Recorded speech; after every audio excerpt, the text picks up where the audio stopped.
Auntie Nyari Canada Reels, connecting the diaspora, empowering narratives.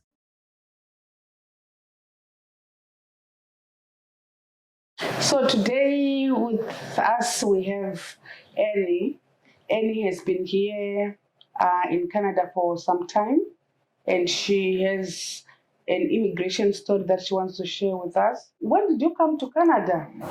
I've been here 23 years. Oh, that's so long. Yes. Can you tell us about your immigration journey from when you came to now? Can you just give us a summary of what you've gone through? So I came to Canada 2000 in March, leaving my 2 children back home, and my children were very young. My daughter was 12 years old, now she's 35. Wow. And my son was 15, now he's 39. Wow. So I left them in the care of my sister, my younger sister. So when I came here, I was running away from some problems. So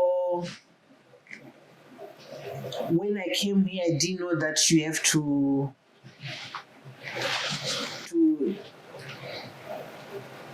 claim for asylum at the airport. I didn't know that. So I just came like a visitor, as a visitor.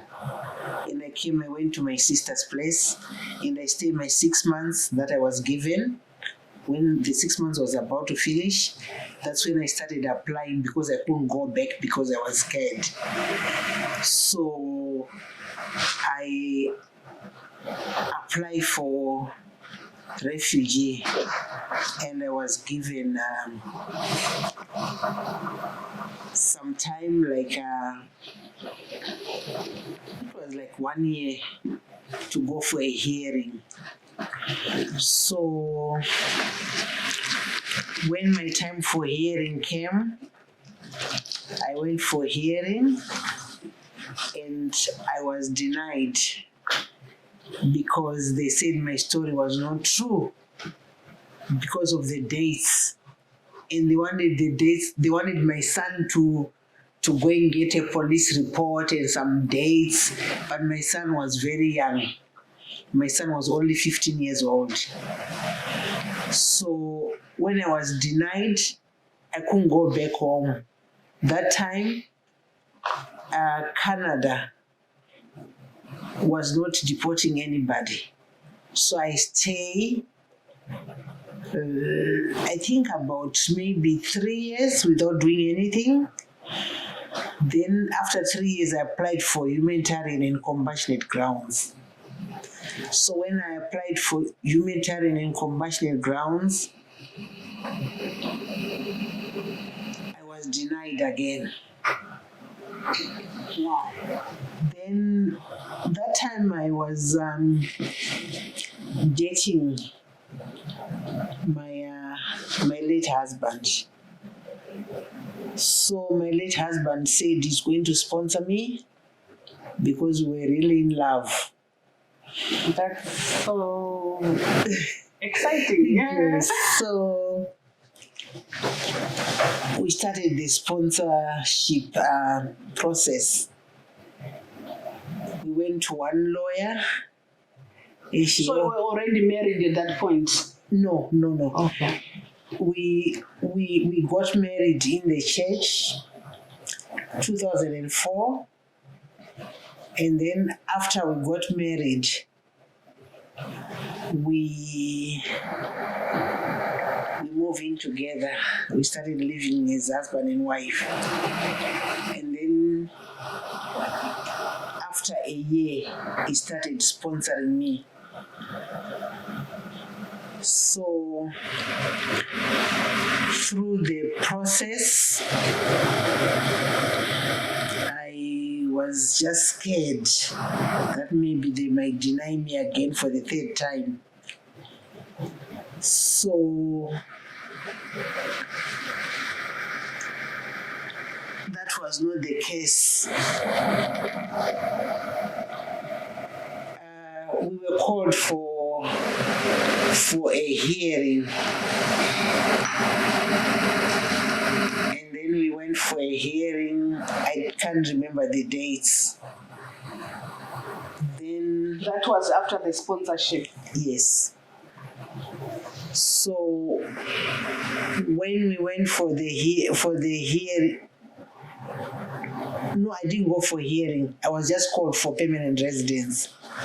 So we went to collect the permanent residence.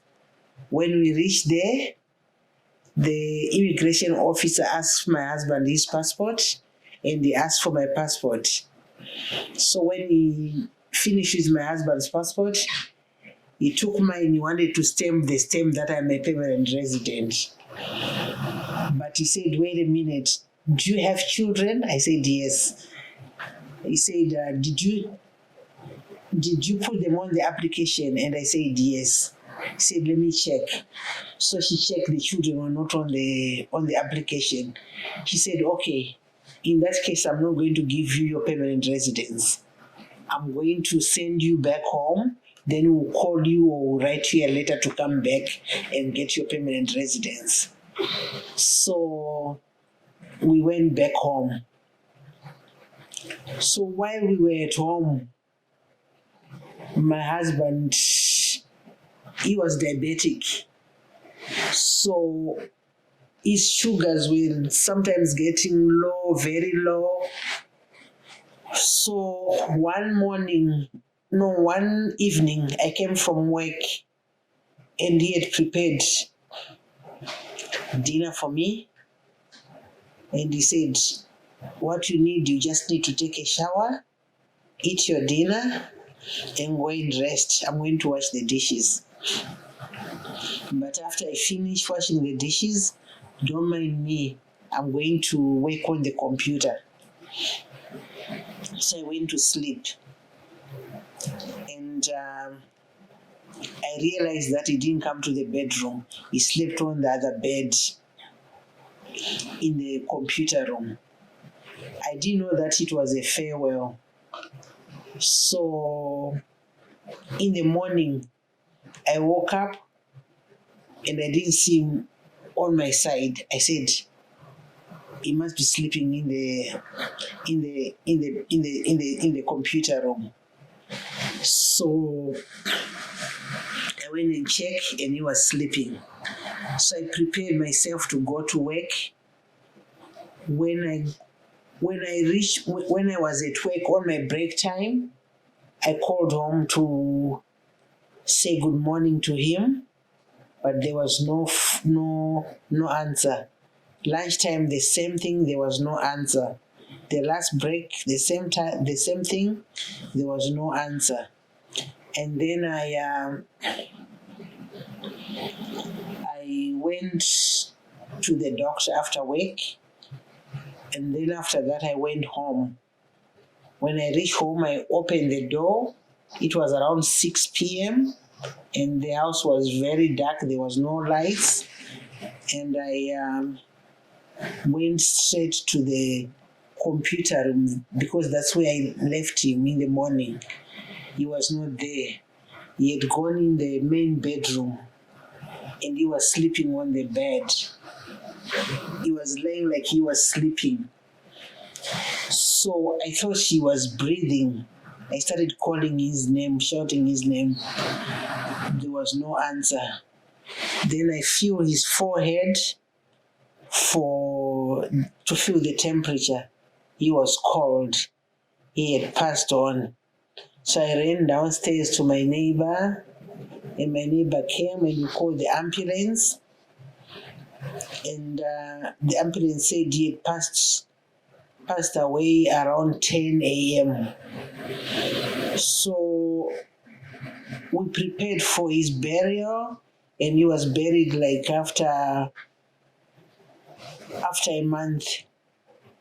So after the burial, that's when I said, now I'm going to be dealing with the immigration by myself. So I wrote a letter to the immigration telling them that my husband, my sponsor, has passed away. And the immigration wrote me a letter and said, in that case, you have to pack your bags and go back to your country. So I was very, very, very, very, very, very Devastated. I was very, very devastated. I got sick. Like I couldn't eat for days. I couldn't sleep until I went back to the lawyer who was working with me and my husband. And then the lawyer, she was relocating. And she told me that she can introduce me to someone. So she introduced me to another lawyer. And the lawyer held me. She worked tirelessly. She was going to the MPs, writing letters to the immigration minister, until the immigration minister wrote a letter to me to say that I can get my permanent residence. That was from 2000, and I got my permanent residence 2018, after 18 years. Oh. And I had to go and get the permanent residence at Niagara Falls. And after that, the immigration wrote me a letter to say, can you tell us what you went through about getting your permanent residence? The same immigration. The same immigration. Lawyer. I mean, the officer. The office. The same one who had rejected you before. The office, yeah. Okay. So I didn't respond to them. I just kept quiet. No, I mean the person you were talking to, was it the same? No, maybe different person. Okay. Just. Yes. Okay, I get you. So that's how I got my permanent residence.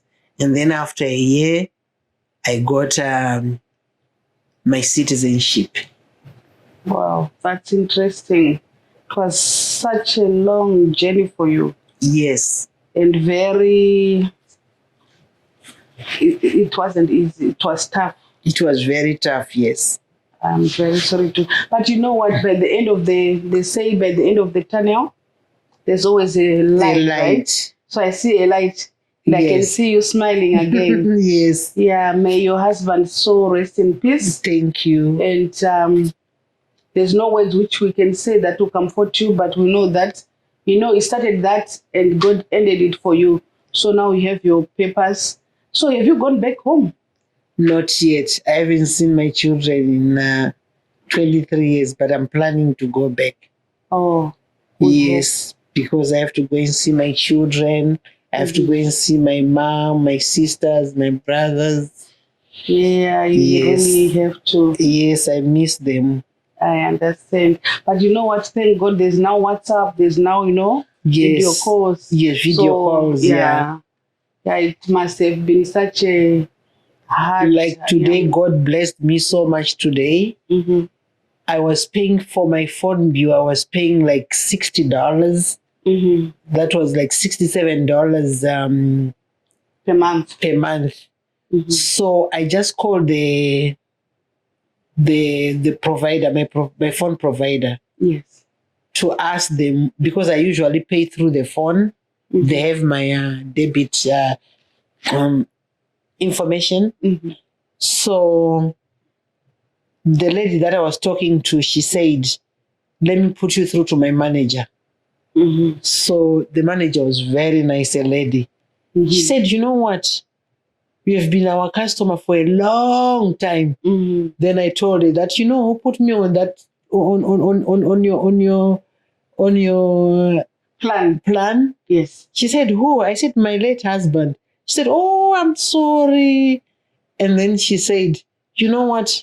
I'm going to make you pay $34. Oh. And you get 50 gigabytes. Oh, nice. Yes, data 50. Oh, that's good. That's good. So that was a blessing again today. Yes. Yes. The situation has affected her mental health. And in our next episode, she's going to explain to us or tell us how she has managed to survive until this time. So until then, please like, subscribe, and share at Auntie Nyari Show, Canada Reels. We love you.